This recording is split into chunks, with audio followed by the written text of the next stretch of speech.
सत श्री अकाल, आदाब, गुड मॉर्निंग। स्वागत है आप सभी का stories from the heart by Shraddha Pandey podcast पर, जहां मिलती हैं ऐसी कहानियां जो विचारों, जज्बातों, उम्मीदों, संभावनाओं से भरी होती हैं। मैं हूं आपकी दोस्त और होस्ट श्रद्धा। हर बार की तरह इस बार भी सुनाने जा रही हूं अपनी ही लिखी ऐसी कहानी जो आपकी, हमारी और हमारे परिवार तथा समाज से जुड़ी हो, जो तोड़ देती हो सारी दीवारें, चुरा ले जाती हो आपसे आपको और अपने आगोश में बैठाकर आपसे गुफ्तगू करती हो।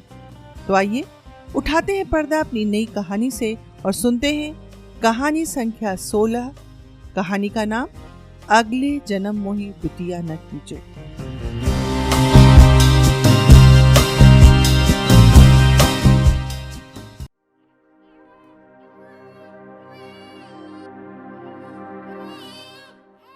नमिता थोड़ी देर तक नन्ही सी जान को अपने गोद में लिए देखती रही, फिर पास में खड़ी माँ की तरफ बढ़ाकर कहा, लो माँ, यदि थोड़ी सी ममता बाकी हो तो कम से कम इसे अपने सीने से लगा लो। सारी उम्र में तुम्हारी ममता को तरसती रही, पता नहीं तुम्हारे दिल में मेरी पीड़ा की टीस क्यों नहीं उठी। रमा नमिता के गले से लगकर फूट फूट कर रो पड़ी और रोते रोते बोली, नम्मो, मैं तुझे समाज के भेड़ियों से बचा सकी, यही मेरे लिए बहुत बड़ी उपलब्धि थी बेटा। इतना सब कुछ करने के बाद माँ, तुमने मुझे अपने से अलग क्यों कर दिया? सारी उम्र में तुम्हारे प्यार के लिए तरसती रही, आखिर क्यों किया तुमने ऐसा? रमा कुछ नहीं बोल सकी, बस अपनी साड़ी से अपना मुंह ढककर रोती रही।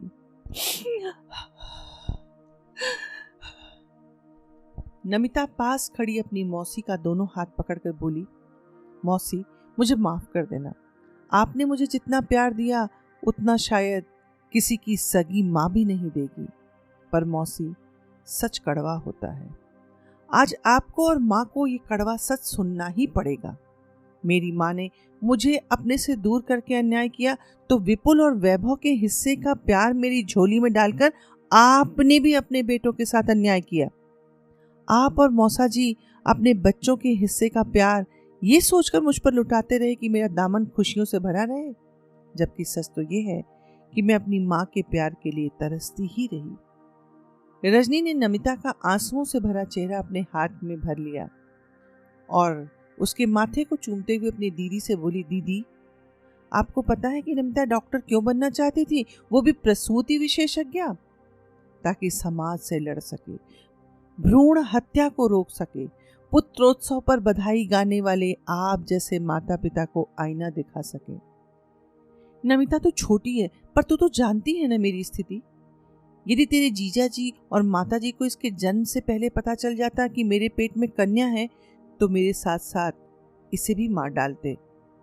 कोई एहसान नहीं किया आपने मुझे जन्म देकर माँ। पैदा किया था तो जिम्मेदारी क्यों नहीं उठाई? बेटा, तुम अपने पिताजी को और उनकी सोच को नहीं जानती क्या? यदि तुम मेरे पास होती तो आज डॉक्टर नमिता नहीं, बल्कि किसी घर में मेरी तरह ही अपने अस्तित्व की लड़ाई लड़ रही होती। रमा ने सारी उम्र अपने पति, सास और अत्यधिक प्यार में बिगड़े पुत्रों के सामने चुप रहना ही सीखा था, अतः आज भी ज्यादा कुछ न बोल के चुप रहना ही उचित समझा। नमिता के दर्द को समझते हुए रमा ने प्यार से उसके सिर को सहलाया और उसकी छोटी सी बेटी को गोद में लेकर पास रख के सोफे पर बैठ गई। उसे लगा उसकी गोद में नमिता की बेटी नहीं, बल्कि नमिता ही आंखें बंद के लेटी है। देखते देखते 30 वर्ष पहले का समय उसकी आंखों में चलचित्र के समान घूमने लगा।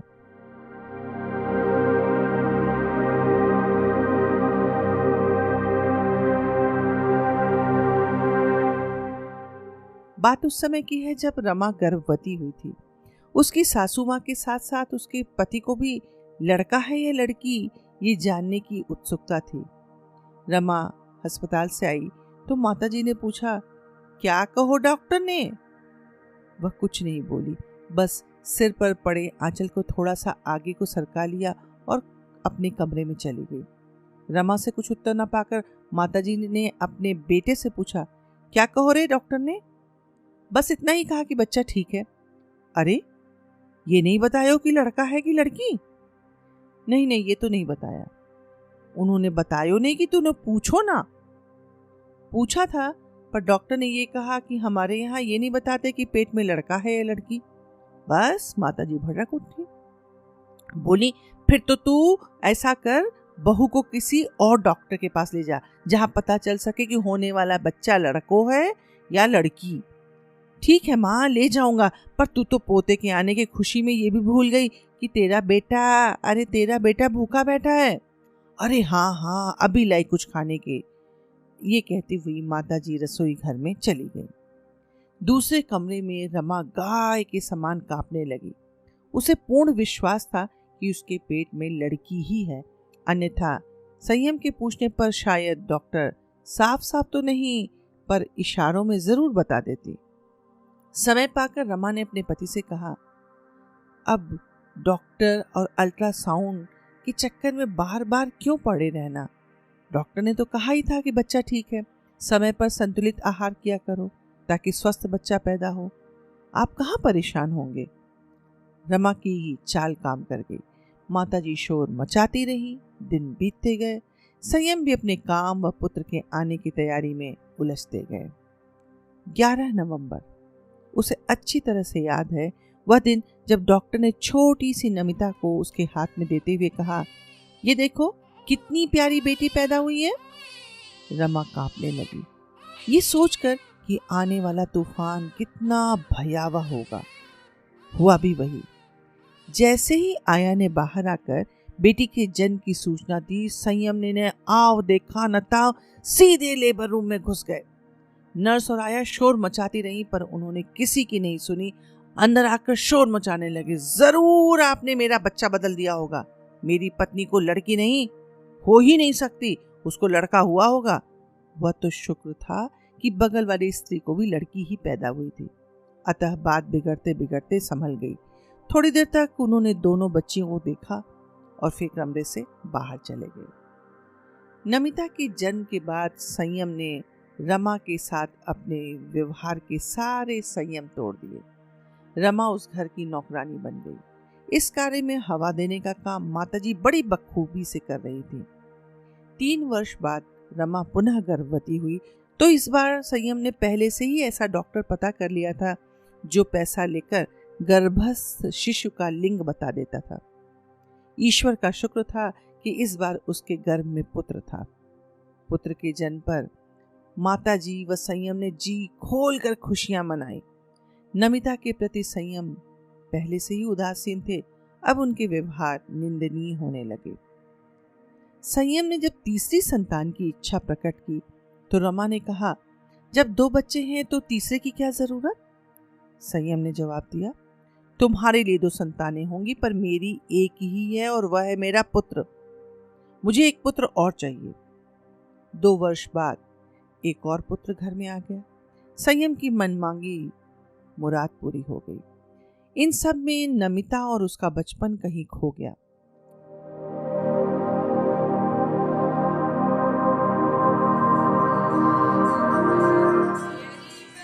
दोनों बेटों के मुंडन समारोह पर जब रमा की बहन रजनी अपने पति के साथ आई तो ये देखकर चिंतित हो गई कि नमिता का दाखिला पास के किसी ऐरे गहरे स्कूल में करवा दिया गया और वहीं बड़ा बेटा अच्छे स्कूल में जा रहा था। पूरे समारोह में रजनी ने गौर किया, नमिता का अस्तित्व न के बराबर था। रजनी को नमिता का भविष्य अंधकार में नजर आ रहा था। उसने रमा से कहा, दीदी, इस तरह तो तुम नमिता का जीवन बर्बाद कर दोगी। मुझे न जाने क्यों नमिता को देखकर उस पर बहुत तरस आ रहा है। यदि तुम इजाजत दो तो हम नमिता को अपने साथ ले जाना चाहते हैं। रमा भी चाहती थी कि नमिता इस घर से, इस वातावरण से कहीं दूर चली जाए, पर बहन के घर में कहीं कलह न हो, इसलिए डरते डरते पूछा, तुम्हारे पति क्या कहेंगे? मैंने उनसे पूछ लिया है और उनकी भी यही राय है जो मेरी है। थोड़ा हिचकिचाते हुए रमा ने कहा, ठीक है, पर मैं तुम्हारे जीजाजी से भी पूछ लूं, फिर बताऊंगी। रजनी ने हंसकर कहा, पूछ लो दीदी, पूछ लो, ये रस्म अदायगी भी कर लो। नमिता चली गई। जाते समय अपनी मौसी के साथ ऐसे खड़ी थी मानो सारी ममता मिल गई हो। नमिता का जाना रमा को अंदर तक तोड़ गया। उसे लगा आज ममता हार गई। अब जब कभी भी रमा को उसकी याद आती, बस फोन पर कुशल मंगल पूछकर संतुष्ट हो जाया करती थी। शुरू शुरू के दिनों में तो कभी कभार रजनी से कहती थी कि नमिता से बात करा दे, फिर धीरे धीरे यह भी कहना बंद कर दिया। ऐसा इसलिए क्योंकि वो डरती थी कि कहीं नमिता ने यह कह दिया कि माँ मुझे अपने पास बुला लो, तो क्या जवाब देगी। अब तो बस उसके जन्मदिन और उसकी उपलब्धियों पर चुपचाप मंदिर जाकर प्रसाद चढ़ाकर उसकी सलामती की दुआ मांग लिया करती थी। एक दो बार गर्मी की छुट्टियों में नमिता माँ के घर आई, पर हर समय अपने मौसा मौसी अपने मौसेरे भाइयों के साथ ही खेलती रहती थी। धीरे धीरे उसका आना भी बंद हो गया। जब छोटी थी तब उसके द्वारा भेजी राखी आया करती थी, पर जैसे जैसे उसे अपने मौसी के घर के रहने का कारण पता चलता गया, वैसे वैसे फोन पर बात करना और राखी भेजना भी बंद हो गया। रमा को पता चला कि नमिता ने 10वीं की और 12वीं की परीक्षा बड़े अच्छे अंकों से पास कर ली, और फिर एक दिन पता चला कि मेडिकल की परीक्षा उत्तीर्ण कर मौलाना आज़ाद मेडिकल कॉलेज से डॉक्टर की पढ़ाई भी कर रही है। रमा को विश्वास ही नहीं हो रहा था कि उसकी बेटी थोड़े सालों में डॉक्टर बन जाएगी। मन ही मन कल्पना करने लगी, एक दिन मरीज बनकर जाऊंगी और ये बताकर उसे आश्चर्य में डाल दूंगी कि मैं उसकी माँ हूँ, पर ऐसा कुछ नहीं कर सकी।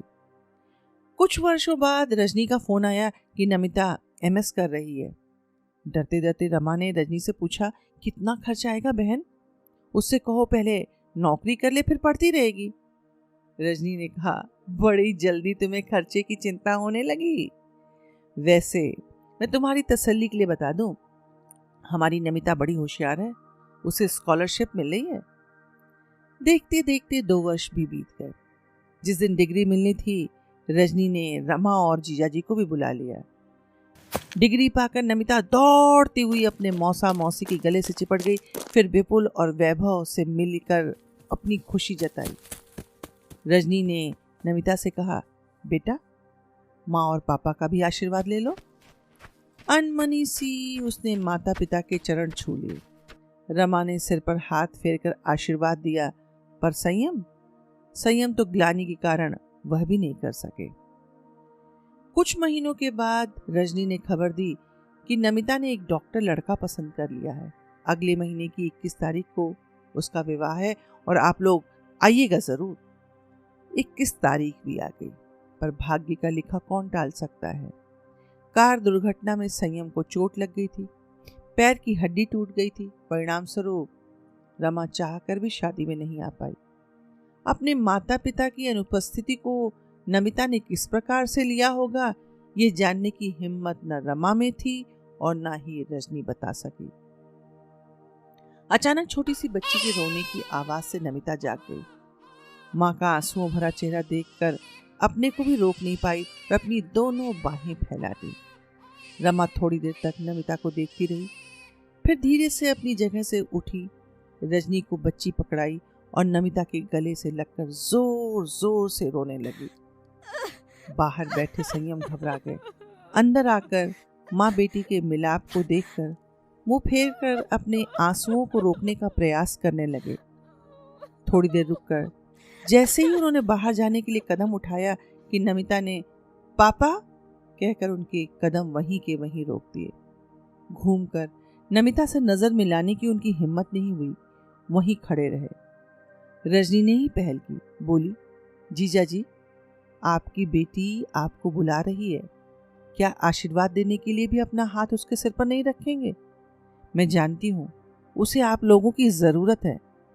माना कि मैंने उसे पाला है, भरपूर प्यार दिया, पर फिर भी उसे दिन रात अपने माता पिता के प्यार के लिए तड़पते मैंने देखा है। क्या आज भी आप उसे अपनी संतान मानकर उसके सिर पर हाथ नहीं रखेंगे? इतने दिनों से संयम के अंदर जो एक तूफान घुमड़ रहा था, वह आज अचानक आंसू के रूप में एकाएक फट पड़ा। वे वहीं रजनी के पैरों के पास बैठकर बोले, मैं तुम्हारा ये उपकार आजीवन नहीं भुला पाऊंगा। रजनी ने दीदी को बच्ची पकड़ाई और कंधों से जीजा जी को उठाते हुए नमिता के पास ले जाकर खड़ा कर दिया। नमिता ने एक हाथ से पापा का हाथ पकड़ा, दूसरे हाथ से माँ का हाथ अपने हाथों में लेकर चूमती जा रही थी और रोती जा रही थी। रोते रोते उसने पापा से पूछा, पापा पापा पापा पापा क्या बेटियां इतनी बुरी होती हैं? संयम ने कहा, नहीं बेटा, बेटियां तो जीवन का आभूषण होती हैं जिन्हें मुझ जैसा अभागा पाकर भी गंवा देता है। उस क्षण अस्पताल के कमरे में ऐसा लग रहा था जैसे आंसुओं का सैलाब बह रहा हो और उस सैलाब में सारी कड़वाहट, सारी पीड़ा धुल गई हो। धन्यवाद।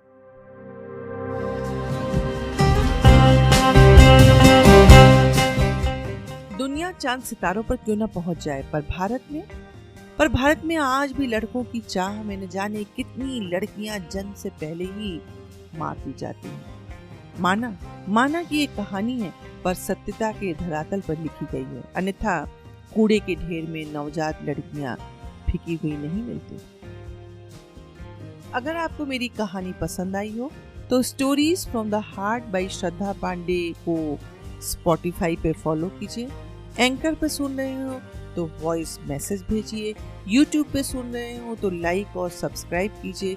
और हाँ, अपने मित्रों के साथ साझा भी कीजिए।